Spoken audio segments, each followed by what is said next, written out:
And this year we have one more well-known scholar to deliver the 26th Carl Khandalavala Memorial Lecture. And we have Dr. Harsha Dehejia, who will be delivering this lecture. Dr. Dehejia, we are very thankful and grateful to you for accepting this invitation to deliver this lecture. Of course, everyone knows Dr. Dehejia, but I'll give a brief introduction. Dr. Dehejia has double doctorate. He has one doctorate in medicine and another in ancient Indian culture. Both he has done from the University of Mumbai. He's a practicing physician and professor on Indian studies in a university in Canada. His main interest is Indian aesthetics, but most of his time from his life he has spent on the study and research of Krishna Shringara.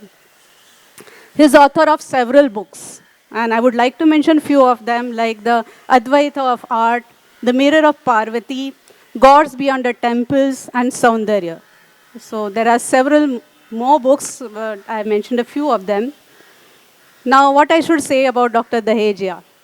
He is associated very closely with this museum for last 15 years. He takes deep interest in the various activities of the museum. And most importantly, he has supported, Dr. Dehejia and Sudhaji have supported the Krishna Art Gallery of this museum, which was a new addition to present the collection in the museum. He has published several publications, organized several cultural activities related to the exhibitions that are organized in the Krishna Art Gallery. And I would like to specially mention here, when museum centenary was celebrated, he published two special publications on his own. One was the Musings in the Museum and the Centennial Raga. So all of you must have seen the books. So these were specially published by Dr. Dehejia, written by Dr. Dehejia for the centenary of the museum. Dr. Dehejia, we are really thankful to you for all your initiatives, your unstinted support for different activities of the museum. Dr. Sharyu Doshi, Manisha, every curator and staff member of CSMVS, whom we consider part of our family, our second family. Thank you very much for this opportunity of delivering the 26th Carl Khandalavala Memorial Lecture. I first met Carl Khandalavala in 1948 when I was barely 10 years old, and that was 75 years ago.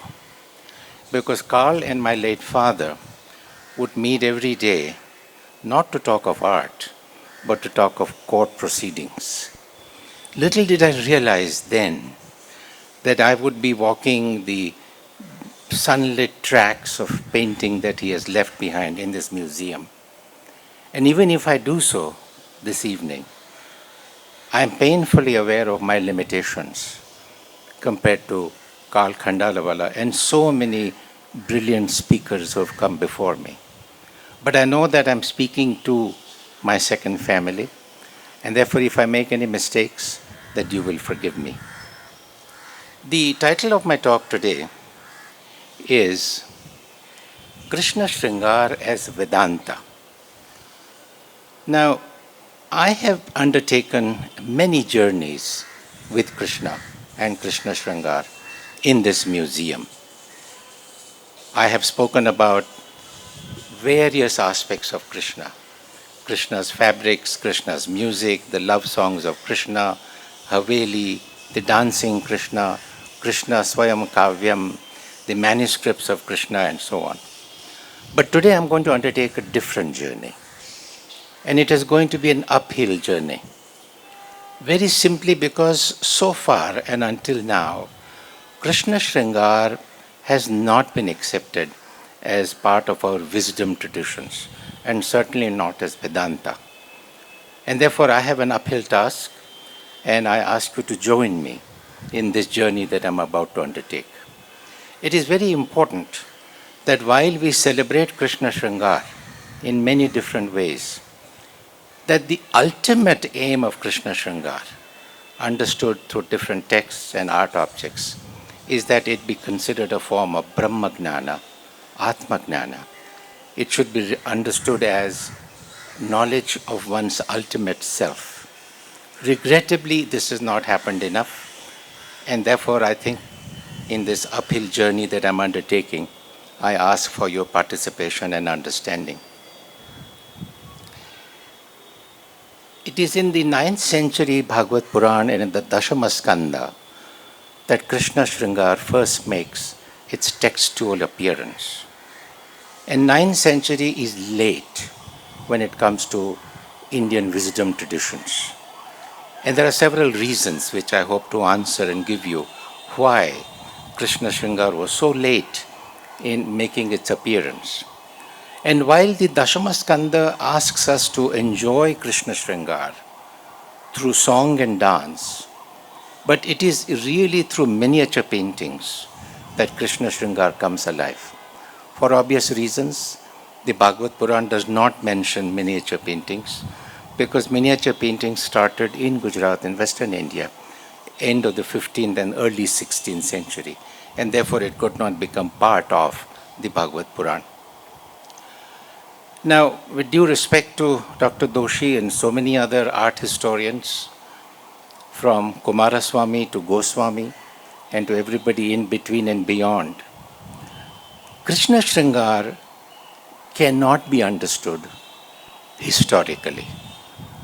Art historians have played a yeoman service in bringing to our attention so many forgotten paintings, patrons, ateliers. They've spoken about different styles of painting. But honestly, as far as I'm concerned, whether Krishna is from Basholi or from Bikaner, is from Mandi or from Mewar, it does not make any difference to me. I do enjoy the little art historical quibblings that go on as to what is the exact origin of these paintings, what is the provenance of these paintings, and so on. But at the end of the day, I part company with art historians, keeping them, of course, as good friends. But academically, I take a very different path in understanding Krishna Shringara. And Krishna Shringara, according to me, is an aesthetic profession, is an aesthetic approach and not a historical approach. If you make Krishna of Krishna Shringara of the Bhagavata Purana and the Dashamaskanda a historical figure, then I think you have lost it. You will perhaps gain a lot of historical data of paintings, but I don't think that you will understand very deeply the meaning of Krishna Shringara. At best, you will say it's a romantic story. At worst, you will say this is erotics. Might even say that this is a playboy god of our Indian tradition. You might join other people who say that the whole Dashamaskanda is a kalanka on our Indian civilization, that it should be banned and burnt. People like Roy, Raja Ram Mohan Roy, and so many others have come down heavily on the Dashamaskanda and Krishna Shringara and do not accept it as worthy of our attention. To those scholars, I say that you have not understood how to really deeply understand Krishna Shringara. And therefore, I'm going to take a very different approach from art historians. And I'm going to talk about Krishna Shringara in a very different way. Krishna Shringara must be understood as myth, as a metaphor, and even more importantly, as an archetype. The cowherd flute-playing Krishna of the Dashamaskanda of the Bhagavata Purana is no historical figure. The minute you start asking, was Krishna born in Mathura or born in Gokul, or was he a Yadav or was he something else, and who were the gopis and why were there 16,000 gopis, and all of those historical, sociological, anthropological questions, you're going to lose me and you're going to lose the whole concept, the whole nuance of Krishna Shringara. Krishna of the Dashamaskanda is an archetypal figure coming out of those ancient times when there were pastoral civilizations, especially in Western India, in Gujarat, in Rajasthan, in the Hindi belt. This was the pastoral civilization of ancient India. And this is where a pastoral cowherd, a flute-playing cowherd, would take cows out to pasture and bring them back. I'll touch upon this a bit later. So this is the way we have to understand Krishna of Krishna Shringara, if we are to take it into Vedanta. Otherwise, Krishna Shringara will lie in the realm of history and sociology and museums and curators and so on. We will not be able to understand Krishna Shringara in its deepest sense. As I said earlier, the best and the most evocative representation of Krishna Shringara is in miniature paintings, starting in Gujarat in the 16th century, working its way through central India, then into Rajasthan, and then finally into the Pahadi regions of the Himalayas. Now, these paintings were created in royal ateliers, usually Vaishnava kings, who, when they were not at war, wanted to celebrate Krishna. And they would have manuscripts and pothis made of Krishna Shringara, of the Dashamaskanda of the Bhagavata Purana. Now, this is a 16th century Western India painting. And this, even though very folkish in character, it captures the essence of Krishna Shringara, perhaps more than any other painting that I have seen. It's an old painting, but a very, very beautiful painting. Somehow, most of us, and especially art historians, are very fond of the Mughal kalam. They all speak of the Mughal kalam as one of the finest kalams of Indian art. I beg to differ from them. The Mughal kalam is good when you want to present a rational perspective, when you want to present a courtly ambience, when you want to present the beauty of the moment, when you want to show a three-point vanishing perspective, when time remains frozen. These are the characters of the Mughal kalam. It has its own place in the world of Indian art and art history, but regrettably, it does not have a place in Krishna Shringara. And as we heard the other day with Professor Das, even the Harivansh Purana does not have the fluting Krishna, does not have Krishna Shringara. Harivansh Purana, which is 4th century, even far back as that, Krishna Shringara does not find an appearance, does not make an appearance. And of course, when Akbar wanted the Harivansh Purana made into a book, once again, there is only one painting of Krishna playing the flute, and that too on Kaliya. There is no Krishna Shringara in Harivansh Purana. It's worthy of note. And therefore, it is the Rajput kings and the Rajput painters in Rajput kingdoms who were to bring Krishna Shringara alive. And even though these artists were not Vedantins in any sense of the term, they were not academicians, they were not scholars, they were mere painters. But I dare say that they had a Vedantic drishti in their kalam. Rajput paintings of Krishna Shringara always had the sky at the top of the painting and the river at the bottom of the painting. Thereby, they were converting this pictorial space of a painting into a cosmic space, which the Mughal kalam did not do. Because after all, Krishna is a cosmic person. He's an archetypal person. He's a metaphoric person. He's a mythic person. Krishna resides best in cosmic spaces, where you have the river and the sky and everything in between. And therefore, whether it is Malwa or whether it is Pahadi kingdoms, the Mandi, Krishna Shringara comes alive in these Rajput paintings in what I call the cosmic space between the river at the bottom and the sky at the top. Once again, directing our attention away from history and towards Vedanta. I dare say that these artists were not Vedantins, but I also want to say that these artists had a Vedantic drishti inbuilt into them. And you find, and I find to my great delight, that when I talk to very ordinary people on the streets, They may not know what are the Upanishads. They may not know Vedanta in any sense of the term. But when they talk to me, when they talk about their own personal life, they're talking in pure Vedantic language. This is how Vedanta is so much a part of our blood, of our entire being, that very ordinary people, without even knowing what the Upanishads are, talk in Vedantic terms. Like I heard the other day a person saying in Gujarati to me, कि मारी जिंदगी में मने घणું दुख છે. There is a lot of unhappiness and sorrow in my life. મારી જિંદગીમાં મને ઘણું દુઃખ છે, પણ હું દુઃખી નથી.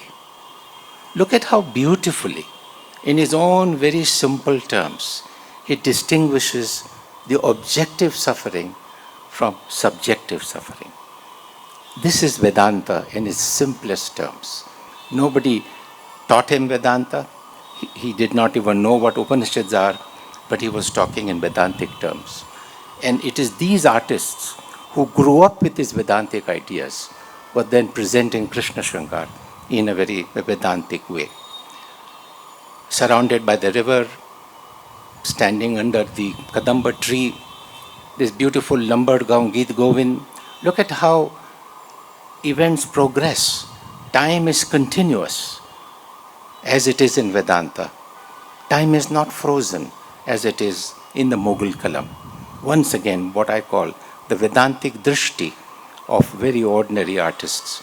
And even in Pichwais, one finds the same concept of the sky and the river, making the pictorial space a cosmic space, a metaphoric space. So when I say that we should sit under a Kadamba tree to enjoy Krishna Shringara, what do I mean by that? When we sit under a Kadamba tree, we are already converting the historic Krishna into a metaphoric Krishna, into a mythic Krishna, into the archetypal Krishna. Because when we sit under the Kadamba tree and we invite Krishna into our own lives, and we will hear his flute, and we will see the various leelas and kridas and so on in front of us, either through song or dance or through narration or from our elders. We have already moved away from history to metaphor, from sociology to archetype. Once again, as I say, Krishna Shringara, Krishna of the Dashamaskanda, is an archetypal figure and not a historical figure. And when people bring historical ideas into Krishna Shringara, I think they're losing Krishna Shringara, but they're mainly talking about the history of painting or the history of the various courts and so on. So this Vedantic drashti is very, very important. And when we sit under the Kadamba tree, enjoying Krishna Shringara in many different ways, we have to become gopis. We cannot remain what we are. Because a fundamental concept of Vaishnava thought is that if you want to be a rasika or a bhakta or a gnani of Krishna as a manifestation of Vishnu, we are all females. Man, woman and child, we are females. Because the only male is Krishna. And therefore, to enjoy Krishna Shringara, we have to become gopis in mind, in spirit, in thought, in our attitude. Only then will we be able to touch Krishna Shringara and understand its various nuances. And therefore, as I said, we must make gopis as our mentors. Regrettably, once again, I distance myself from art historians, from sociologists, from curators, from other academic professions who talk about Krishna Shringara. I prefer to be a gopi, an ordinary gopi enjoying Krishna Shringara. Only then do I have an outside chance of understanding Krishna Shringara in its beauty, in its nuance, in its wonderful meanings that we are privy to. And only then will that happen. And therefore, having made gopis our mentors, our sutradhars in understanding Krishna Shringara, the question that we need to raise is, why am I interested in making Krishna Shringara a part of Vedanta?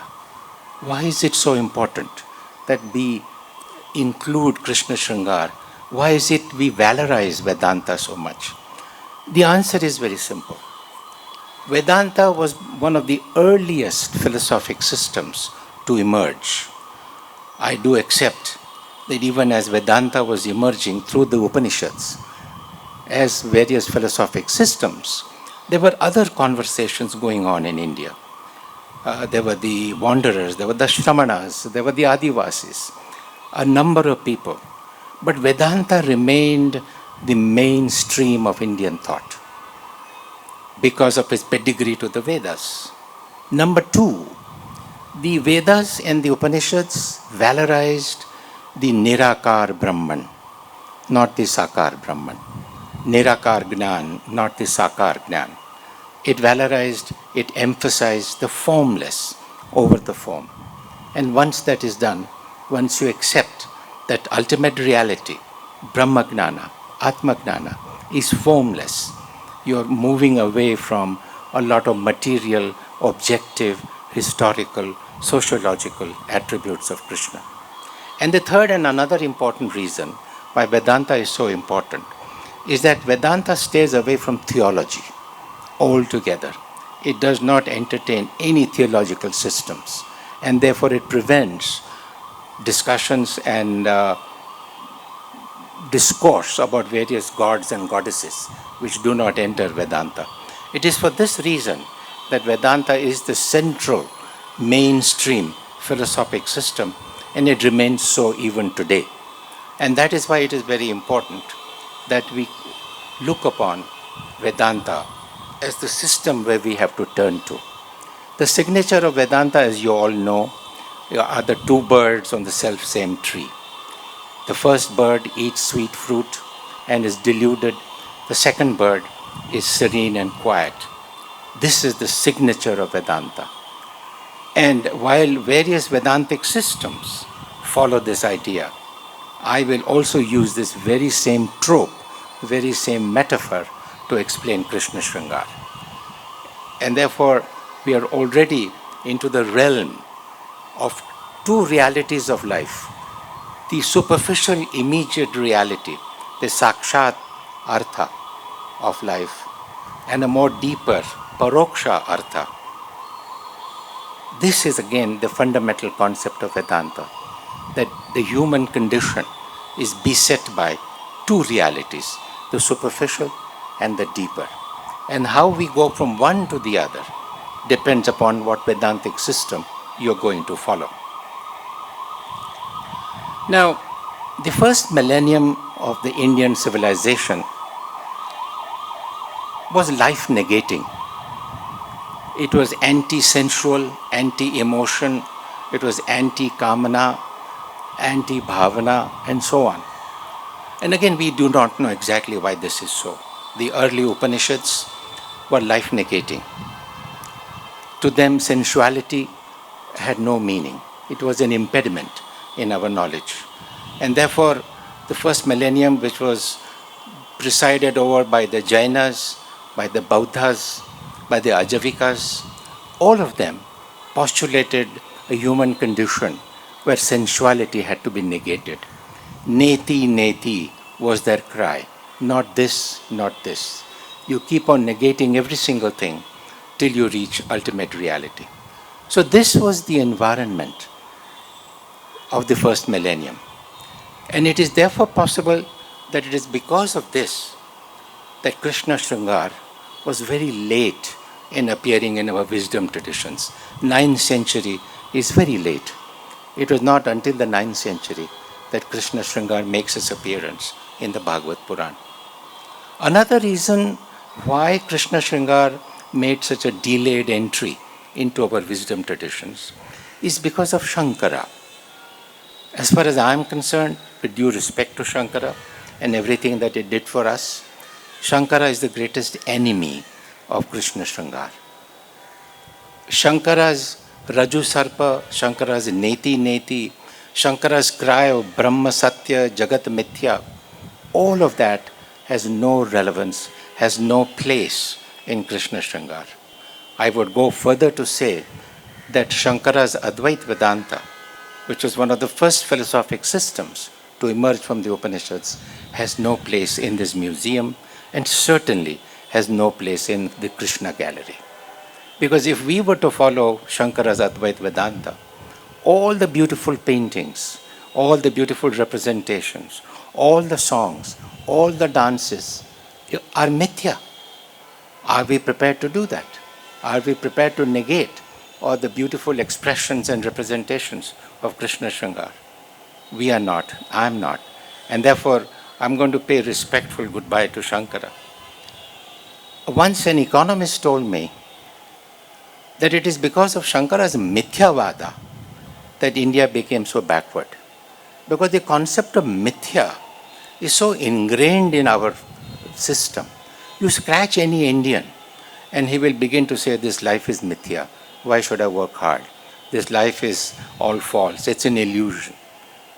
So because of all these reasons, Krishna Shringara made a very late appearance in the wisdom traditions. If there is one group of people for whom Shankara's Advaita Vedanta has any relevance, I would say it is the monk. A monk who has given up life, who has given up all involvement with anything sensuous, anything beautiful, saundarya, kamana. It is for such a person that Shankara's Advaita Vedanta may have some relevance. Now, Shankara's Advaita Vedanta and all the proponents of Shankara's Advaita Vedanta are extremely hegemonic. They feel that Shankara's Advaita Vedanta is the only true Advaita to come out of the Upanishads. Not only that, but they're very proselytizing. The minute you speak about other Advaitas that I may be interested in, they say the only Advaita that is useful, responsible, should be considered is Shankara's Advaita Vedanta. Once again, I part company from the hegemonic, the proselytizing, the very aggressive attitude that Shankara's Advaita Vedanta takes. Because there are many other Advaitas. There is the very beautiful Vishishta Advaita of Ramanuja, based on the whole persona of Vishnu. There is another equally beautiful Advaita of the Kashmir Shaivism, championed by Abhinavagupta. Extremely beautiful, extremely valuable, which is robustly sensual, robustly intellectual. It valorizes Saundarya and Kamana. It valorizes Bhakti. All of these Advaitas are also Advaitas. But our Advaita of Krishna Shringara is neither Shankara, nor Ramanuja, nor Abhinavagupta, but it is the Shuddha Advaita of Vallabhacharya. Vallabhacharya, who was a 14th century Andhra mystic. It is he who coined the term Shuddha Advaita based on the Krishna Shringara of the Bhagavata Purana. As we talk about the early Upanishads, a question that perhaps can be raised is, were the early Upanishads patriarchal? Did they avoid the eternal feminine, which is so much a part of our tradition, wisdom as well as artistic? Why did they stay away from the eternal feminine, understood variously as a beautiful woman, Shalabanjika, the romantic Naika, the Naika who is at her toilet, the Yakshi, the Naika who gathers fruits and flowers and presents them to her beloved. The entire gamut of Krishna Shringara, of the eternal feminine, which was so much a part of Indian art and thought, was not a part of the Upanishads. And that was another reason why Krishna Shringara had difficulty being accepted as knowledge or Brahmagnana or Atmagnana. The eternal feminine is to be understood not only as the sensuous woman, but as Prakriti, sensuality, emotion. All of these are part of the eternal feminine, which are an important part of the Indian tradition, but totally overlooked by the early Upanishads, and not only overlooked, but totally dismissed by Shankara's Advaita Vedanta. The second millennium of the Indian civilization was a time of hyper-eroticism, that we had Tantra coming out of Bengal and Orissa. We had the Adivasi culture, which is also very highly erotic. We had the Kama Sutra. We had erotic images of the temple. And above all, we had Kama as the presiding deity of Shringar. We had multiple temples of Kamdev throughout the country. And therefore the second millennium was hyper-erotic. Once again, an impediment to the understanding of Krishna Shringar, because Krishna Shringar has nothing to do with eroticism. So these are the various reasons why Krishna Shringar had a delayed entry into our wisdom traditions. So if we are to seriously, deeply, academically understand the Bhagavata Purana and make a claim that Shringar, Krishna Shringar, has to be a part of the Upanishads, has to be a part of Vedanta, we are going to have to come up with what I call the aesthetics of the Bhagavad, not the history, the aesthetics. And once again, the aesthetics of the Bhagavad is based on Krishna as myth and metaphor and archetype, and not as a historical person. We have to arrive at the poetic truth of Krishna Shringar, not a sociological, anthropological, or historical truth. We are interested in the poetic truth. We are interested in Krishna Shringar becoming a part of Atmagnana, leading us to Atmagnana. The Bhagavad begins with this very interesting note that the Bhagavad is essentially a kalpa vriksha, and it gives us nectar to drink again and again. And if we are to drink the nectar of the Bhagavad Purana, it can take us nowhere else but to Atmagnana and Brahmagnana. Nigama kalpataro urgalitam phalam shukamukhad amrita drava samyuktam pibana bhagavatam rasamalayam muhuraho rasika bhuvi bhavukaha. Voice of Prachi Jariwala. Now, it was Vallabhacharya in his Subodhini who said that if we want to understand Krishna Shringar and make it a part of Advaita and therefore Vedanta, that one must look at Krishna Shringar through the lens of Bharata's Natya Shastra. Bharata's Natya Shastra, early in our tradition, was also ignored for a long time. We are a series of aestheticians. After Bharata came Anandavardhana, after him came Abhinavagupta, then came Pandit Jagannatha. But yet, we were not able to formulate an aesthetic theory and an aesthetic system. But Vallabhacharya then comes and says that if you want to understand Krishna Shringar from the Bhagavad, from the Dashamaskanda, we must understand it as a rasa. And a rasa has three components, as you know. There is the vibhava, there is the anubhava, sancharibhava, rasa nishpattihi. That when we participate in Krishna Shringar, we must ensure that it moves from bhava to rasa, from the particular to the universal, from the sakar to the nirakar. These are the Vedantic steps. We must follow those Vedantic steps if we are to deeply understand Krishna Shringar and move it into Vedanta.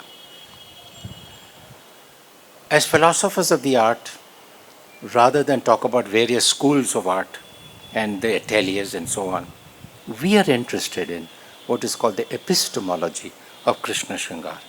What are the pramanas through which Krishna Shringar can be taken into the golden chamber of Vedanta? What are the two main pramanas? And the two main pramanas or epistemology is Madhurya and Viraha. It's interesting that Madhurya and Viraha are two opposite conditions of the mind. They're two opposite situations of Krishna Shringar. But that again takes us to a fundamental metaphysical Indian Hindu idea that Purna Satya can only happen, can only be realized when you take two equal and opposite Ardha Satya and take it together. Madhurya is an Ardha Satya. Viraha is an Ardha Satya. When you take two together and understand Krishna Shringara, you will be taken to Purna Satya. So what is Madhurya? As the Bhagavata Purana unfolds in the conversation of Parikshit and Shukdev, Madhurya has a very, very interesting trajectory in the Indian system. It begins as Madhu in the Vedas, which is nothing other than Soma.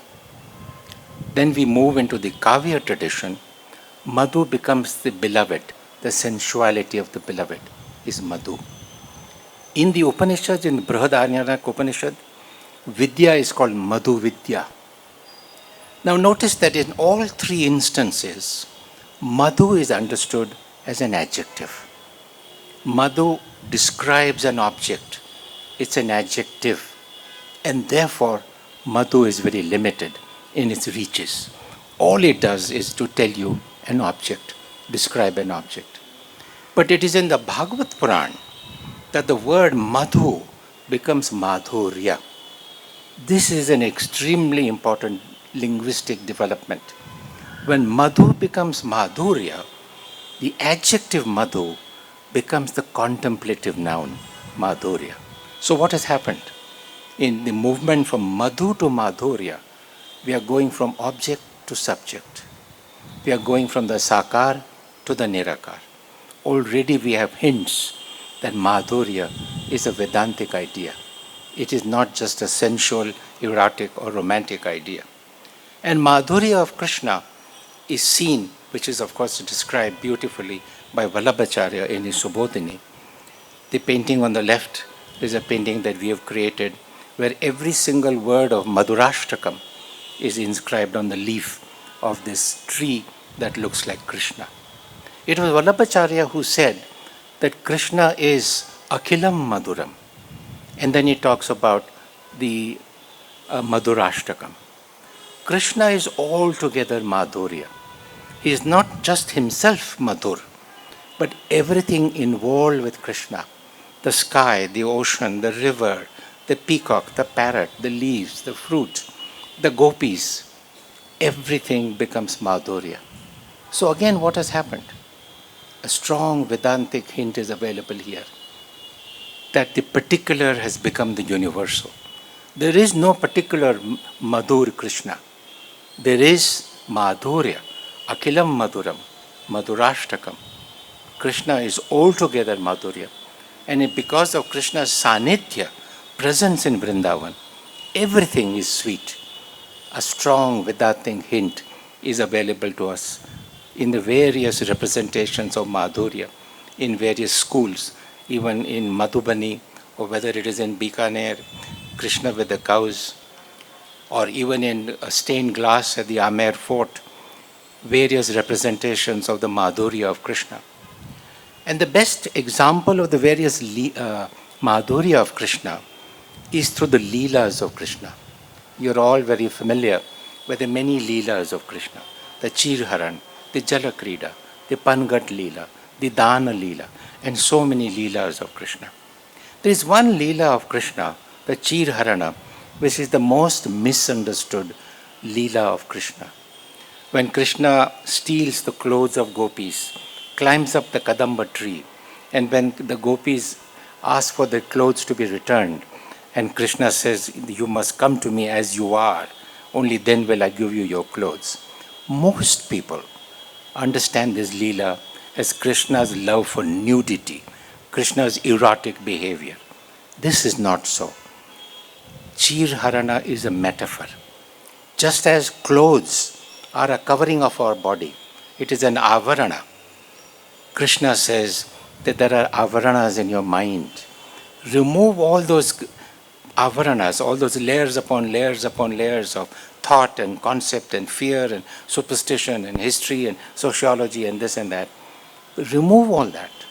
Come to me with a nice clean mind if you want to become Krishnamay. That is the meaning of this Chirharana, and not the erotic playboy god who likes to see naked women. Unfortunately, many people still subscribe to that view. So if Madhurya is the Ardha Satya, that will take us to Vedanta, as I've just explained. The other Ardha Satya, which is completely opposite of Madhurya, is Viraha. You cannot have Madhurya without Viraha. Krishna Shringara must have both. We must understand Viraha and Madhurya together, bring them together to take us to Purna Satya and then into Vedanta. Viraha is simple to understand. The gopis, when they do not see Krishna and they are love lost and they long for Krishna. But it was none other than Dharmakirti who said that between union and separation, choose I must. It is separation that I select. When united with Krishna, I possess him alone. But in separation, the entire universe is he. Viraha has this remarkable capacity of transforming the particular to the universal, as we did in Madhurya. The first inklings of Viraha comes at the Godoli Vela, when Krishna as a cowherd takes the cows to pasture, comes back in the evening, and all the gopis who have longed for him during the day rejoice to see him come back. But the biggest Viraha of the gopis, and of course Viraha is shown in many different ways through many different paintings, but it is in the Ras Mandala of the Purnima of Sharad that Viraha makes a definite statement. And it is the Ras Mandala or the Maharas of Sharad Purnima that brings out the correct meaning of Viraha. So you all know that on the Sharad Purnima, Krishna dances with the gopis and then he duplicates. But then, very importantly, he disappears. While the Ras Mandala is in progress, many things happen. The linear movement of the gopis becomes circular movement. The secular becomes sacred. There is the circle and the center, like the earth and the sun. There are the many Krishnas and the one Krishna. And one very important idea of the one very important small phrase in the Bhagavata Purana, which is missed by many people, is that Krishna in the Rasa Mandala is not Ghanashyam, is not blue, but is like an emerald, green in color. Once again, Krishna is prepared to change in his love for the gopis. An extremely important statement. And then, of course, we have, once the gopis are love lost and they're looking for Krishna everywhere, Krishna sends his school friend Uddhava. And Uddhava was steeped in Shankara's Advaita Vedanta. And he comes to teach Shankara's Advaita Vedanta to the gopis. The gopis then tell him that your Advaita Vedanta is like the bumbling bees. It's like the nuisance of bees flitting around my ears. So go away. We already have an Advaita with us. Because for us, gopis tell Krishna is everywhere. Even though he's not with us, he's not with us in form, Krishna is everywhere. Another Vedantic shift has taken place. The particular Krishna has become the universal Krishna. Krishna is everywhere, in leaves and flowers and sky and the river and the peacock and the parrot and so on. Everywhere the gopis see, everything that the gopis participate in is nothing but Krishna. And therefore what has happened is that in Viraha, the Dvaita of Krishna, when Krishna is with form, has become Advaita. Krishna is everywhere. The gopis are one with Krishna. They are Krishnamaya. Another extremely important Vedantic step has taken place. See how the writers of the Bhagavata Purana, who probably were Tamil Brahmins of the Pandya region, see how they have inserted Vedantic ideas through different layers of Krishna Shringara, which we are likely to miss. Because if you read the Dashamaskanda and enjoy the paintings at one level, all you're going to come up with is the romance, the sensuality, the leelas and the kridas of Krishna. You're likely to miss strong Vedantic hints that the Bhagavata Purana offers. And therefore it is that Viraha and Madhurya, two opposite Ardha Satyas, have to come together to give us the Purna Satya of Krishna Shringara and take us into the hallowed, the golden chamber of Vedanta. Ottawa, of course, who teaches gopis Shankara's Advaita Vedanta. So having spoken about the epistemology of Krishna Shringara, namely Madhurya and Viraha, what is the ontology? As philosophers, we are interested in not only the epistemology, but ontology. What is the texture? What is the character of Atma Gnana, of our Atman? What is the character of Brahman? Is it the stark voidness of Shankara? Is it only Vishnu of Ramanuja? It is only the Ardhanari of Abhinavagupta? No. The ontology of the Bhagavata Purana, the Atma Gnana and the Brahma Gnana, that arises from the Dashamaskanda of the Bhagavata Purana in many, many different ways through the Bansuri. Now, the Bansuri is a very, very important part of the ontology of Krishna Shringara. Now, when I speak with musicians and ask them about what is the meaning of Bansuri, because the Bansuri in the Dashamaskanda and in Krishna Shringara is the sound that takes us from Vismarana to Smarana, from forgetfulness, from forgetting to remembering. It is the Bansuri Nad of Krishna that does this for us. And therefore the ontology of Krishna Shringara, the character of Krishna Shringara, is a place in which, in our Chid Akasha, where the Bansuri of Krishna is heard. And it makes us realize Purana Satya. So we've spoken about the epistemology, we've spoken about the ontology. So then we need to raise one final question when we come to Krishna Shringara. Is the Atma or the Brahman, as posited by the Dashamaskanda of the Bhagavata Purana, is it androgyne? Is it a combination of Prakriti and Purusha? Is it a combination of male and female? Is it a combination of sensuousness and spirituality? There are strong indications, once again, that emerge that the Brahman and the Atman that come from the Dashamaskanda is androgyne, is a combination of male and female. For instance, the exchange of clothes, which is another Leela of Krishna. Krishna of the Krishna Shringara of the Bhagavad shows extreme gender fluidity, goes from male to female and back to male again. And there is one image that I find particularly striking, and that of Srinathji. And if you see the image of Srinathji, either at Nathadwara or in the many paintings, you will see that Srinathji has a long choti that comes up to his knee. This is a female choti. This is not a male choti. And if you missed one more thing in Srinathji, look at his right side of the nose. He wears a nose ring on the right side. This is again a female attribute.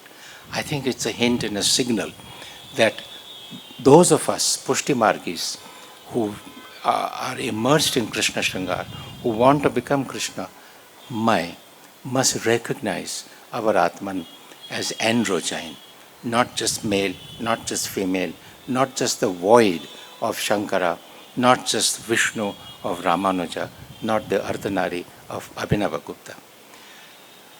And as we end on this note of the Brahman being androgyne, an interesting question perhaps can be raised, which Tagore brings up in his writings quite often.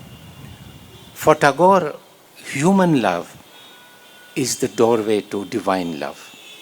He even suggests that if you want to love Krishna, you must love somebody first in this world.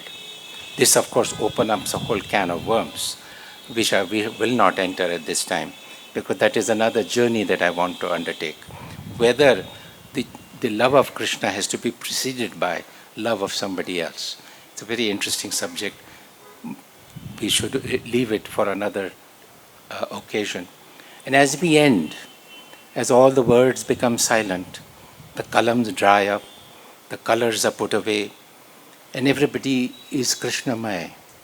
And we are in the hallowed, the golden chamber of Vedanta. All we can do is to remain silent.